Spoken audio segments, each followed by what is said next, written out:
Biru academy के YouTube channel पर आप सभी साथियों का स्वागत है। डियर बात करेंगे शिक्षा जगत से जुड़ी हुई तमाम महत्वपूर्ण खबरों पर। बात करेंगे 69,000 शिक्षक भर्ती पूरी चयन सूची रद्द करने का आदेश दिया गया है। माननीय कोर्ट के द्वारा पूरी चयन प्रक्रिया को फिर से एक बार रिविजिट कराने का आदेश दिया गया है। चयनित भर्तियों पर जो खतरे की बदल है मंडराने लगे हैं। एक अंक से जो वंचित अभ्यर्थी हैं, निश्चित तौर पर शिक्षक बनने की जो उनकी उम्मीद है वो जगी है। साथ ही बात करेंगे इसी माह मिलेगा चयन आयोग को नया अध्यक्ष। पूरी तरीके से शिक्षा जगत से जुड़ी हुई तमाम खबरों पर चर्चा करेंगे। लेकिन आगे बढ़ने से पहले जितने लोग चैनल पर पहली बार जुड़ रहे हैं, सब्सक्राइब करके बेल आइकन प्रेस कर लीजिए। डियर आपकी स्क्रीन पर आप देख सकते हैं पहली अपडेट, 69,000 शिक्षक भर्ती के मामले में हाईकोर्ट का आदेश जारी हुआ है। शिक्षक भर्ती सूची नए सिरे से बनेगी। यहाँ पर हाईकोर्ट की लखनऊ बेंच ने 69,000 सहायक शिक्षक भर्ती परीक्षा 2019 की 1 जून 2020 को जारी चयन सूची व 6800 अभ्यर्थियों की 5 जनवरी 2022 की चयन सूची को दरकिनार कर नए सिरे से चयन सूची बनाने के आदेश दिए हैं। न्यायालय ने इस संबंध में 13 मार्च 2023 के एकल पीठ के आदेश को संशोधित करते हुए ये भी निर्णय लिया है कि सामान्य श्रेणी के लिए निर्धारित मेरिट में आने वाले पर आरक्षित वर्ग के अभ्यर्थी को सामान्य श्रेणी में ही माइग्रेट किया जाएगा। न्यायालय ने यह भी कहा है कि हमारे द्वारा दिए गए निर्देश के अनुसार दिए जाने वाले ऊर्ध्वाधर आरक्षण का लाभ क्षैतिज आरक्षण को भी देना होगा।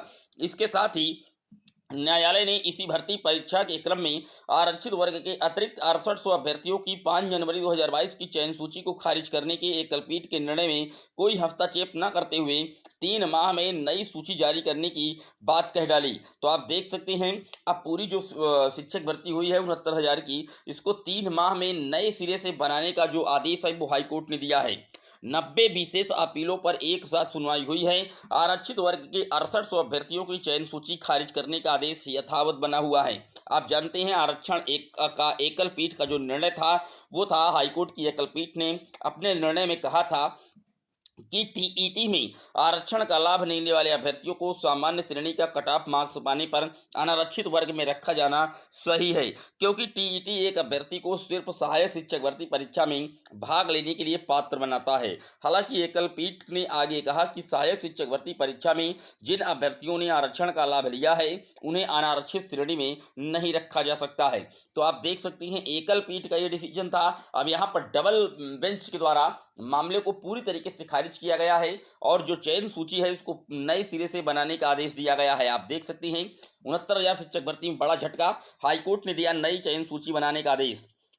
आरक्षण नीति का करे पालन, अभ्यर्थियों की चयन सूची रद्द करने के खिलाफ 90 अपीलें निस्तारित, पहले से चयनित सहायक प्राथमिक शिक्षकों की नौकरी पर संकट के बादल। आप देख सकते हैं यहाँ पर लिखा हुआ है प्रदेश में 69,000 शिक्षक भर्ती मामले में यूपी सरकार को इलाहाबाद हाईकोर्ट की लखनऊ बेंच से बड़ा झटका लगा है।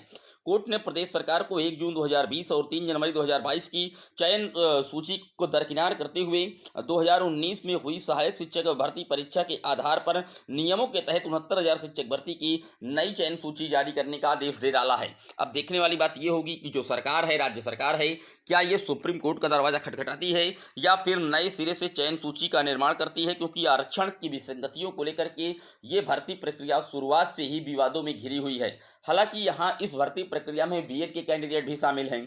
अगर नई सिरे से चयन सूची बनाई जाती है तो मान लीजिए जो कैंडिडेट अभी सिलेक्ट नहीं हुए हैं वो भी बीएड के कैंडिडेट अगर आते हैं तो उनको किस तरीके से फॉलो कराया जाएगा, क्योंकि सुप्रीम कोर्ट ने साफ तौर पर जब एनसीटी के गजट को क्वेश्चन किया था तो उन्होंने कहा था कि 11 अगस्त 2023 के बाद किसी भी एक पद पर बीएड के कैंडिडेट अलाउ नहीं होंगे।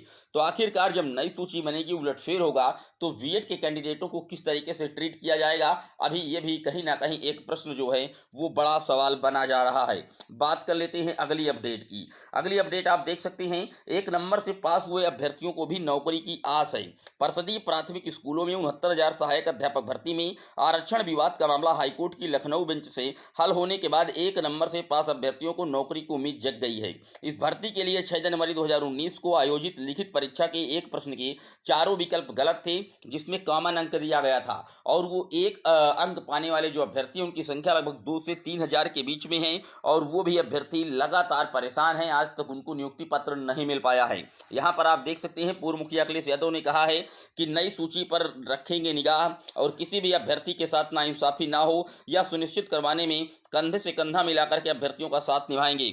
वहीं पर अनुप्रिया पटेल ने कहा है कोर्ट ने आरक्षण नियमों का पालन करते हुए नई मेरिट लिस्ट बनाने का आदेश दिया है, तब उम्मीद करते हूं कि वंचित वर्ग के प्रति न्याय न्याय होगा। तो अनुप्रिया पटेल ने भी आरक्षण की विसंगति को लेकर के मोर्चा अपनी ही सरकार के खिलाफ खोल दिया था और अंततः अब ये लोग कोर्ट का सम्मान कर रहे हैं और कोर्ट का जो डिसीजन आया है उस पर अपनी जो राय है वो व्यक्त की जा रही है। बात कर लेते हैं अगली अपडेट की। अगली अपडेट आप देख सकती हैं, इसी माह मिल सकता है शिक्षा चयन आयोग को स्थायी अध्यक्ष। प्राथमिक से लेकर के एडेड, माध्यमिक, एडेड, उच्च एवं तकनीकी शिक्षण संस्थानों में शिक्षक भर्ती के लिए गठित उत्तर प्रदेश शिक्षा सेवा चयन आयोग को इसी माह नियमित अध्यक्ष मिल सकता है। वर्तमान में प्रमुख सचिव उच्च शिक्षा MP अग्रवाल कार्यवाहक अध्यक्ष हैं। इनकी अध्यक्षता में 8 मई को शिक्षा सेवा चयन आयोग में पहली बैठक हो चुकी है। उसके बाद से कोई बैठक नहीं हुई। स्थायी अध्यक्ष की नियुक्ति के बाद भर्ती को लेकर के तेजी से निर्णय लिए जा सकेंगे। तो देख सकती हैं आप, सर्च कमेटी का जो गठन है, सर्च कमेटी का गठन कर जल्द तय हो सकता है नाम, क्योंकि अध्यक्षों के लिए जो आवेदन है वो लिए जा चुके हैं और जैसे ही नए सेवा चयन आयोग में अध्यक्ष आएंगे उसके बाद जो पद बड़ी भर्तियां हैं, चाहे LT ग्रेड की भर्ती की बात की जाए, TGT के एग्जाम की बात की जाए, PGT असिस्टेंट प्रोफेसर इत्यादि जो भर्तियां पेंडिंग हैं उनका एग्जाम सबसे पहले होगा और उसके बाद जो नई शिक्षक भर्ती है, चाहे प्राथमिक स्तर की बात की जाए, जूनियर एडेड की, इन पर भी पूरी तरीके से जो कार्रवाइयां हैं वो तेज की जाएंगी। ये था शिक्षा जगत से जुड़ा हुआ दैनिक वीडियो। कैसा लगा कमेंट जरूर कीजिएगा। 69,000 शिक्षक भर्ती मामले पर आपकी क्या राय है कमेंट बॉक्स में मेंशन कर दीजिएगा। फिर मिलेंगे एक और वीडियो में, तब तक के लिए जय हिंद, जय भारत।